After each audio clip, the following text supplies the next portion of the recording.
성공하시는 분들의 공통점을 보면 실패를 많이 해봐야 된다고 생각을 하거든요. 실패를 하는 건 괜찮다. 하지만 이 실패에서 뭔가를 배우자.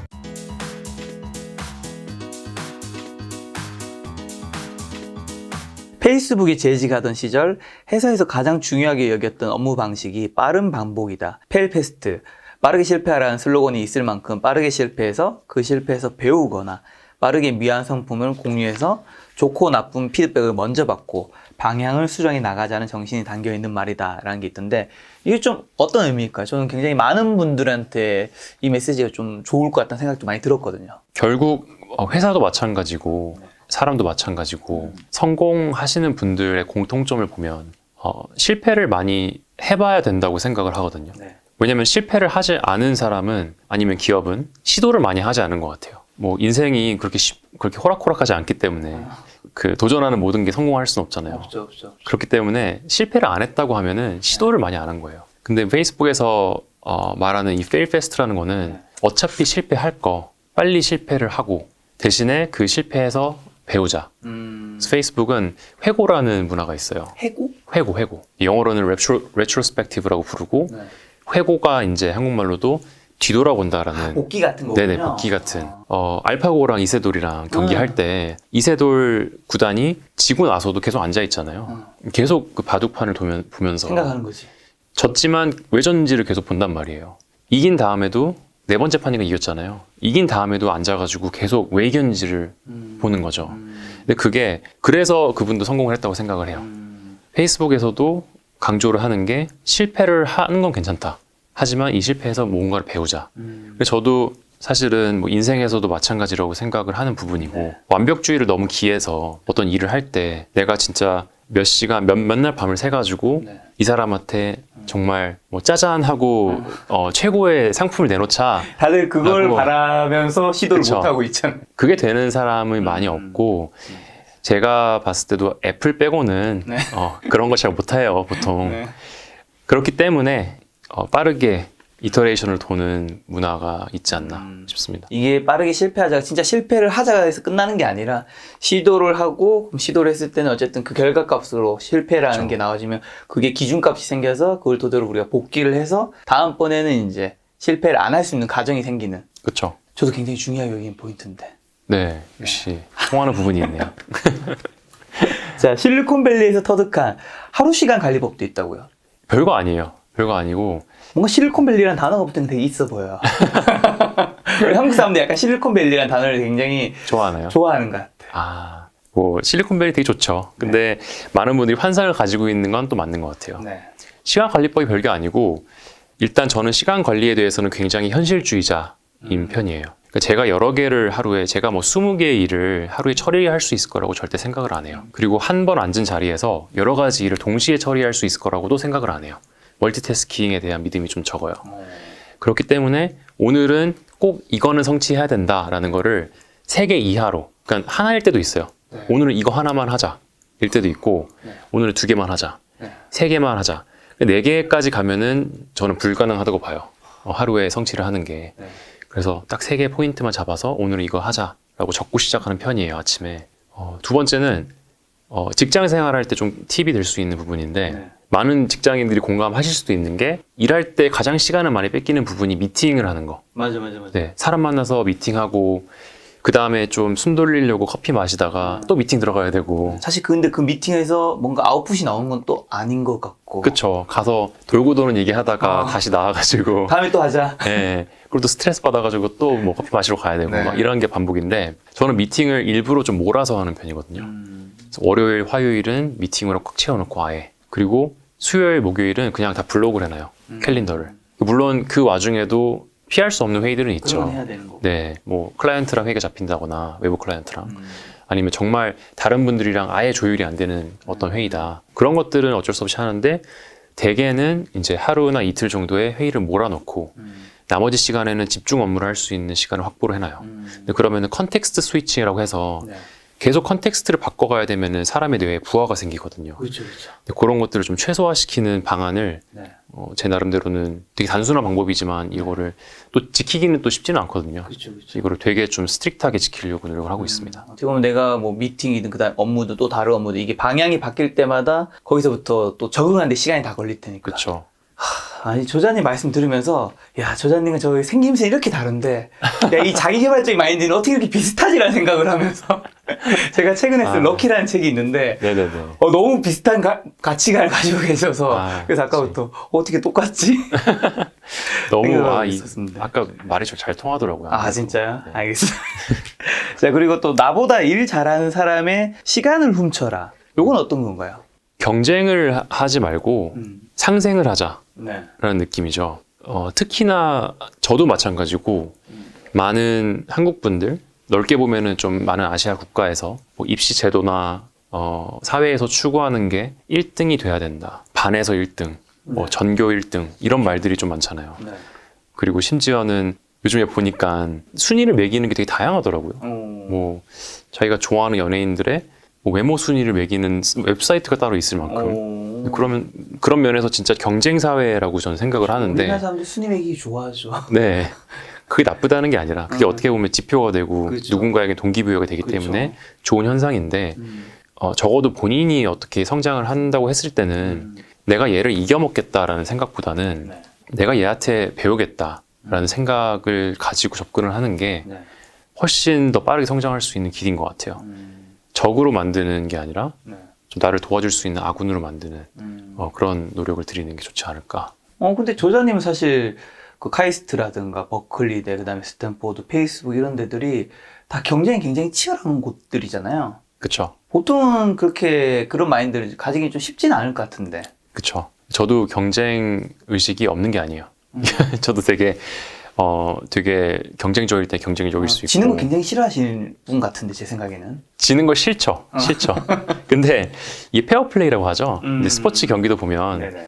준비는 굉장히 열심히. 그 월드컵 같은 경우도 그 준비 과정을 2002년 월드컵 봐도 그 준비 과정에 대한 책을 읽어봐도 엄청 치열하게 준비를 했잖아요. 네네. 경쟁을 한다는 것, 이기기 위해서 노력을 한다는 것 자체가 나쁜 건 아니에요. 근데 과정에서 노력을 하되 너무 경기 결과에만 연연을 해서 좀 페어플레이를 안 하게 되거나 좀 결과에 승복을 하지 않게 되거나 뭐 이런 것들을 좀 지양을 하자는 것 같아요. 저자님은 한국에서도 이제 스타트업에서 근무했었고, 그 다음에 네. 실리콘밸리에서는 이제 페이스북에서 근무했었는데, 혹시 양측의 이제 직장 생활 다 해보셨으니까, 양측의 직장인의 뭔가 비교 분석이랄까요? 여기는 뭘 좀 잘하는 것 같고, 여기는 좀 뭘 좀 못하는 것 같고, 뭐 이런 게 있을까요? 많이 있죠. 많이 있어요. 저는 커뮤니케이션 방식에서 네. 차이가 좀 많이 보였는데 아무래도 미국이란 나라는 다인종 국가고 여러 국가에서 이민자들이 오는 나라이기 때문에 그렇죠. 사람들마다 배경이 다르고 어떤 똑같은 말을 했을 때도 그거에 대한 이해도나 해석이 다 다르기 때문에 문맥을 많이 줘야 돼요. 한국 같은 경우는 척하면 척, 내가 어떤 말을 해도 센스 있게 알아듣는 사람을 그렇죠. 되게 선호하잖아요. 맞아. 그 직장 내에서도 쟤 센스 있네?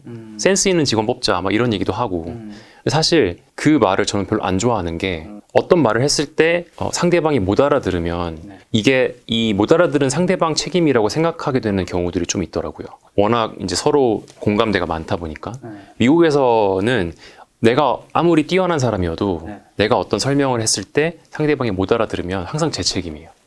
그러면은 더 이 사람의 눈높이에 맞춰서 내가 얘기를 해줘야 되는 거지 못 알아듣는 분의 눈높이를 내 눈높이로 맞출 수는 없는 거예요. 한국에서는 보통 그런 거를, 야, 너는 왜 다른 사람이 다르게 말을 좀 못 알아듣니? 네. 좀 눈치 좀 챙겨 뭐 이러잖아요. 그게 좀 다른 거고 근데 물론 한국에서 일하는 게 그런 점에서 편하고 일 처리가 수월하고 그런 건 확실히 있어요. 그렇죠.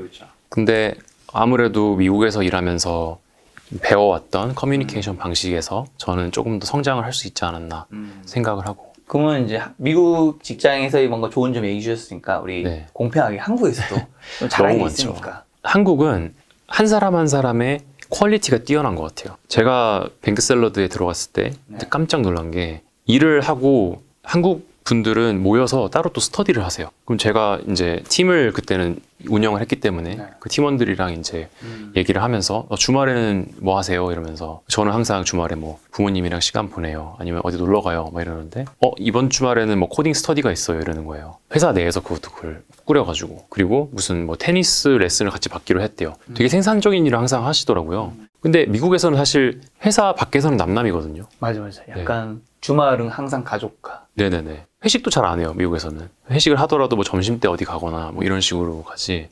한국은 그래서 끈끈하게 뭉치고, 그리고 같이 성장을 하자. 같이 좀 공부를 하고 스터디를 하고 직장 외에서도 좀 생산적인 일을 하자라는 의지가 되게 강하신 것 같아서 한 명 한 명의 퀄리티는 저는 한국이 조금 더 뛰어날 수도 있지 않을까. 뭐 이게 일을 잘하고 못하고의 문제가 아니라 한 명 한 명의 성장하고자 하는 의지는 정말 세계 최고인 것 같아요. 그럼 한국 직장인 분들이 이제 미국에 또 실리콘밸리나 이런 글로벌 기업 가고 싶은 분들이 있을 수 있잖아요. 네. 이렇게 가고 싶을 때 뭔가 진짜 근무해 보셨으니까 한 가지 정도 조언해 주고 싶은 게 있다면, 실제로 제 친한 친구는 아마존 본사에 있는데 그 얘기를 해주더라고요. 한국 사람들이 정말 일을 잘하는데 일을 잘한 거에 대한 퍼포먼스를 너무 잘 못 보여준다. 한국은 약간 늘 겸손해야 되는 게 좀 깔려 있다 보니까. 근데 미국에서는 그런 거 안 드러내면 사람들이 내가 일을 얼마나 잘했는지 몰라. 하는데 일단 이게 공감하는지도 궁금하고. 공감을 해요. 거의 페이스북도 성과 평가를 1년에 2번을 하는데 성과 평가를 할 때 거의 수필을 써요. 내가 어떤 일을 이번 반기에 했는지 이거를 진짜 에세이를 쓰듯이 책 쓰는 거랑 마찬가지예요. 나 뜨겁네요. 네, 그렇죠. 내가 A라는 일을 해도 이 A를 하게 된 배경부터 시작을 해서 이 A라는 게 회사에 어떤 임팩트를 줬고 돈을 얼마나 벌어다 줬고 이 과정에서 내가 누구누구를 멘토를 했으며 이 멘토링에 대한 거는 이 친구들한테 물어보면은 레퍼런스 체크가 될 거다 라고까지 다 써요. 그러면 그걸 가지고 평가를 하거든요. 근데 한국에서는 제가 느낀 것도 그렇지만 조금 겸손한 거에 대한 플러스 점수를 주는 문화가 있는 것 같아요. 그렇죠. 그게 어떻게 보면은 뭐 겸손의 미덕이라고 해서 저희 나라가 뭐 장점이라고 생각하는 부분이기도 하지만 글로벌 무대에서는 사실 그런 거를 좀 깨고 나올 필요가 있지 않나라는 생각이 들고, 그거에 같은 맥락으로 조금 말씀을 드리고 싶은 건 뭐 실리콘밸리든 아니면 동부에는 또 월스트리트라는 실리콘밸리 같은 그런 브랜드가 있잖아요. 그런 네임밸류가 큰 어떤 직장들이나 지역들에 대한 환상이 좀 있으신 것 같아요. 많은 분들이. 그런데 그게 환상이 있는 건 괜찮은데 환상이 있어서 못하는 것들이 좀 많은 것 같아요. 뭘 못해? 예를 들어서 그냥 지원을 하면 되는데, 제가 미국에서 페이스북 다닐 때 이제 리크루팅을 다니거든요. 그러면은 유독 한국계 미국인들이나 한국 분들이 좀 지원할 때 근데 이 정도 성적으로 지원해도 괜찮아요? 나 이 정도 프로젝트밖에 안 했는데 이걸로 들어갈 수 있나요?를 물어봐요. 자기 스스로 눈높이를 맞춰버리는군요. 네네네. 그냥 지원하면 다시 되거든요. 지원하고 떨어지면 사실 되는 건데 그런 질문들을 하시는 걸 보고 환상을 가질 수는 있지만 그렇다고 그 환상 때문에 여러 가지를 도전을 못하는 거는 좀 아깝지 않나 라는 생각을 좀 해서 그 말을 좀 드리고 싶었어요. 자, 이번 파트는 글로벌 기업 취업이랑 유학에 관해서 좀 여쭤보려고 하는데, 어쨌든 페이스북이 굉장히 취업하기 힘든 기업인 건 확실하잖아요. 그렇죠. 한국인으로서 거기를 뚫어보셨는 건데 그 비결은 뭐예요? 그 당시에 제가 입사할 수 있었던 거는 페이스북에서 일하고 있는 직원들이랑 제가 교류를 많이 했던 것 같아요. 한국에는 뭐 공채나 이런 개념들이 있더라고요. 그래서 몇 월 며칠까지 뭐 원서를 넣고 면접 스터디를 또 하고 그러면은 또 어느 정도 정해진 면접 포맷이 있고, 근데 미국 같은 경우는 회사마다 인재상이 다르기 때문에 또 면접 질문에서 어떤 문제가 나올지도 모르고, 그래서 제가 생각한 거는 회사 내부의 분위기를 정확히 파악하는 게 되게 중요하다. 진짜로 거기에 입사한 사람들이랑 교류를 하면서 이 회사의 인재상을 파악을 먼저 하는 게 저는 중요하다고 생각을 했어요. 그래서 그런 네트워킹을 많이 하려고 좀 노력을 많이 했던 것 같아요. 그럼 글로벌 기업에 좀 입사할 때 면접 때 좀 뭘 어필해야 되나요? 면접 때는 사실 저 같은 개발자 직구는 정말 기본에 충실해서 개발을 잘하는 게 중요하죠. 알고리즘 테스트나 뭐 시스템 디자인 테스트나 이런 것들을 중요하게 보기 때문에 그런 것들을 기본적으로 잘해야 되는 건 맞는데, 그 이외에도 중요한 거를 말씀을 드리자면 이 회사에 내가 왜 가고 싶은지에 대한 티서스가 좀 확실해야 되는 것 같아요. 그런 질문을 꼭 하거든요. 왜 페이스북이 너를 뽑아야 되냐? 왜 트위터가 너를 뽑아야 되냐? 이런 질문들을 꼭 하는데, 그게 그냥 좋은 기업이어서 다들 가고 싶은 기업이니까 이런 답변보다는 개인의 스토리랑 페이스북이 하는 일에 대한 미션, 페이스북이 가지고 있는 미션이랑 어느 정도 연결이 되는 그 스토리 라인을 생각해내는 게 되게 중요한 것 같아요. 그 실제 사례, 본인 네. 이야기는 뭐였나요? 저는 아까도 말씀드렸지만 네팔에서 봉사활동한 경험으로 네팔에 갔을 때 청각 장애를 가지고 있는 학생들을 가르쳤는데 그 친구들한테 할리우드 영화를 보여줬다. 네, 그 친구들이 그 영화를 본 게 노트북으로 영화를 본 첫 경험이어서 나는 몰랐는데 그 친구들한테 의도치 않게 되게 큰 경험을 선사한 거였다. 근데 페이스북 같은 경우는 전 세계에 그런 콘텐츠들을 조달하고 하고 있기 때문에 내가 되게 감명을 받았던 그 경험을 극대화시켜서 임팩트를 줄 수 있는 기업인 것 같다라고 얘기를 했던 것 같아요. 그걸 듣고 면접관들이 좀 좋아하셨나요? 뭐 꼬리에 꼬리를 물고 질문했던 것 같아요. 그 경험에 대해서 더 물어보기도 하고. 네. 근데 사실 면접 같은 게 많은 질문들이 되게 오고 가잖아요. 그러다 보면 뭔가 내가 예상치 못한 질문에 당황하기도 마련인데 좀 이런 걸 좀 잘 대처할 수 있는 방법은 있을까요? 쉼이라고 하죠. 그러니까 질문을 들었을 때 네. 바로 답변을 해야 된다는 압박감이 없어도 될 것 같아요. 좀 어려운 질문이면 한 템포 쉬고 한 3초 정도 생각을 하고 그래도 좀 생각할 시간이 더 필요하면 면접관한테 내가 좀 머리가 잘 안 돌아가는 것 같은데 죄송하지만 좀 생각할 시간을 주실 수 있겠느냐라고 말하고 생각을 정제해서 이제 말을 하는 게 낫지 면접관이 질문을 했다고 해서 네. 그거에 대해서 바로바로 답변을 해야 된다는 압박을 가지고 있으면 오히려 안 좋은 답변을 할 가능성이 큰 것 같아요. 어떻게 보면 면접관의 페이스에 너무 이끌려 다니지 말고 자신만의 좀 페이스를 만들어야 된다는 거네요. 그렇죠. 실제로 그런 질문이 좀 당황스러운 게 왔을 때 그렇게 잠깐 좀 시간을 달라고 해보신 적도 있으세요? 그렇죠. 네, 많이 있었어요. 네, 뱅크샐러드 면접 볼 때도 그랬었고 네. 뭐 페이스북도 마찬가지고. 생각해보면 그렇게 말하면 기다려줄 것 같긴 해요. 네. 근데 왠지 그 말을 못 하겠어. 왠지 좀 바보같이 생각이 네. 되고 맞아. 근데 그렇지 않아도 된다라는 게 제 지론입니다. 자, 그럼 글로벌 기업에서 일하고 싶은 사람들에게 좀 알려주고 싶은 팁 한 개 정도 더 있다면? 한국에서 이제 글로벌 기업을 지향하시는 분들이 네. 되게 현실적인 말씀을 드리자면 신분 문제라고 하죠. 이제 미국에서 일을 하려면 네. 미국에서 일을 할 수 있는 뭐 영주권이 있거나 시민권이 있거나 맞아. 아니면은 뭐 회사에서 스폰서를 해줘서 뭐 그런 비자를 받거나 그게 가장 큰 허들이에요. 맞아. 들었어. 그래서 물론 어려워요. 근데 불가능한 거는 아니고 네.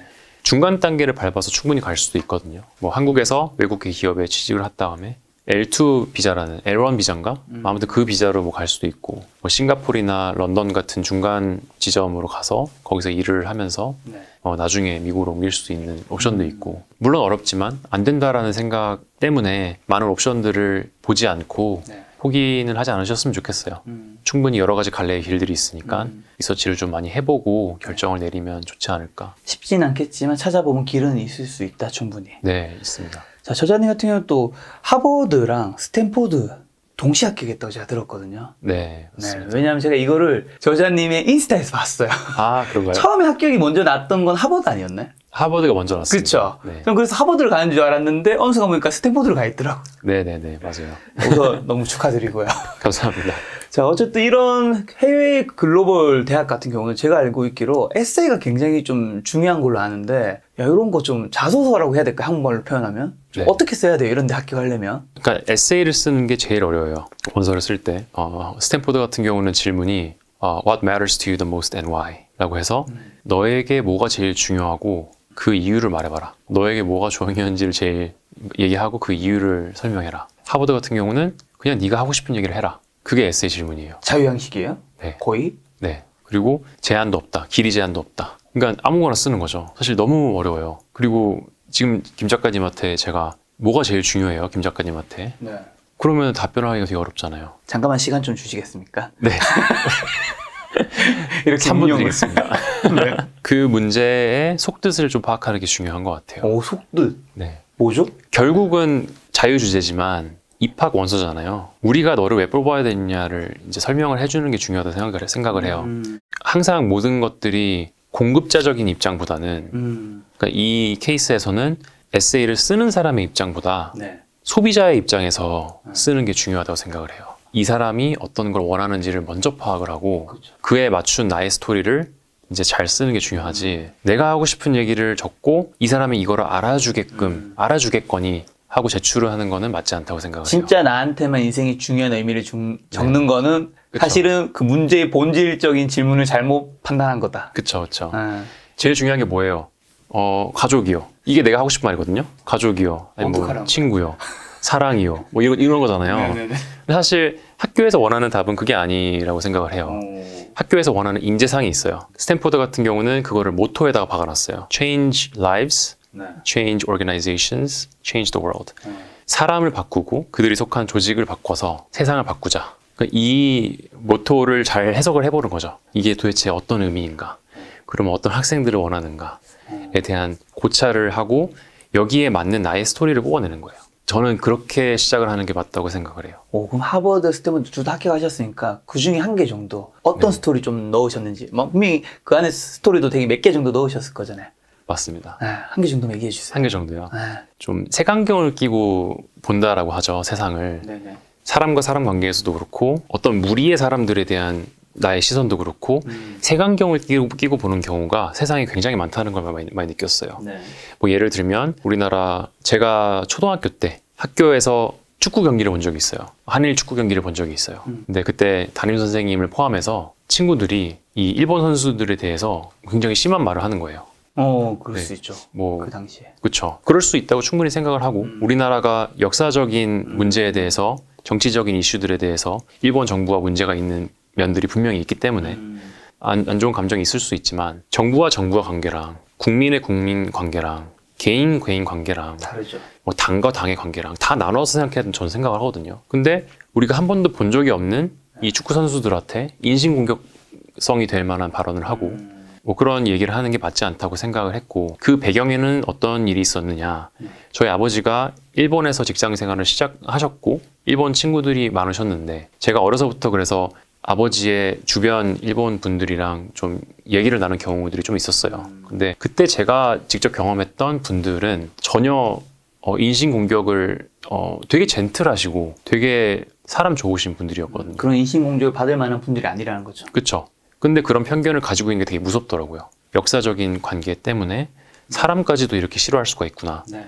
저는 그게 맞지 않다고 생각을 했고 이런 저의 생각이 어떻게 제가 삶을 살면서 변해왔는지 제가 커리어에서 결정들을 내릴 때 그 생각이 어떤 영향을 미쳤는지에 대해서 설명을 계속 풀어나갔던 것 같아요. 그런 것들을 이제 좀 잘 돼서 이제 두 군데 다 합격을 했다. 그 스토리를 좋아해 주신 것 같아요.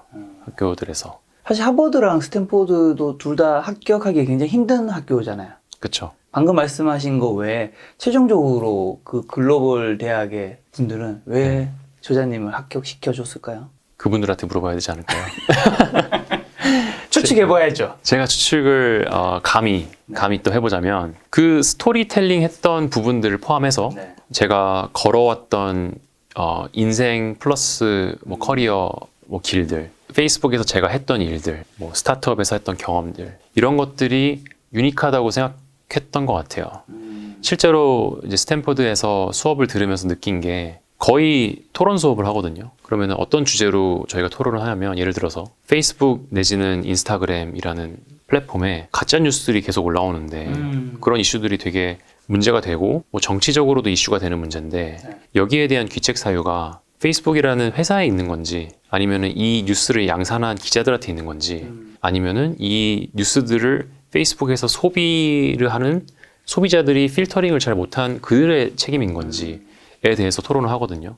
그럼 그런 토론을 할 때 사실 제가 페이스북에서 일을 했던 경험들이 되게 도움이 되죠. 저의 경험을 공유함으로써 400명이라는 제 클래스메이트들이 저한테 배우는 거예요. 그렇기 때문에 저 같은 사람만 400명을 뽑아 놓으면 배움이 없어요. 그렇죠, 그렇죠. 그렇기 때문에 400명의 되게 유니크한 경험을 가진 각기 다른 사람들을 다 모아놓고 이 사람들 간에 배움이 있을까 없을까를 보는 건데 제가 그런 측면에서 페이스북에서 했던 경험들, 제가 방송 출연을 했던 경험도 마찬가지고 스타트업에서 했던 일들도 마찬가지고 네. 어려서부터 이런 생각을 해왔던 것들 네.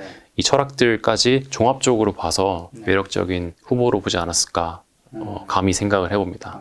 아무래도 이 영상을 보시는 분들 중에서는 또 유학 준비하신 분들 굉장히 많을 거잖아요. 네. 그분들에게 뭐 팁이라든 한 가지 조언 정도 좀 주신다면 뭐 있을까요? 역설적으로 들리실지 모르겠지만 네. 제가 이런 말을 한다고 해서 성적 같은 게 중요하지 않다는 거 아니기 때문에 이거는 일단 이제 성적은 깔고 어떻게 보면 들어가고 기본이라는 거죠. 어느 정도 선을 넘어야 되는 거는 뭐 100% 확실합니다. 그렇죠. 제가 알고 있기로 SAT 점수도 굉장히 높은 점수 나오신 걸로 아는데. SAT도 네, 열심히 했습니다. 네, 2,400점 만점에 2,340점. 네, 맞습니다. SAT도 네, 열심히 준비했어요. 좀 특별함이라는 건 기본을 갖췄을 때 빛을 발휘한다 뭐 이런 의미일까요? 어느 정도 선은 좀 지켜줘야 되는 것 같아요. 아무래도 아무리 배경이 흥미로운 분이더라도 이게 남들에게 가치가 될 만한 배움을 주려면 딜리버를 하는 게 되게 중요하거든요. 그러면 기본적인 영어 실력이나 언어 능력이 중요하고 공부를 또 같이 하잖아요. 계속 과제도 같이 하고 기본적인 학업 능력이 되는 분들을 선호하는 것 같고 그게 갖춰져 있을 때 그 다음에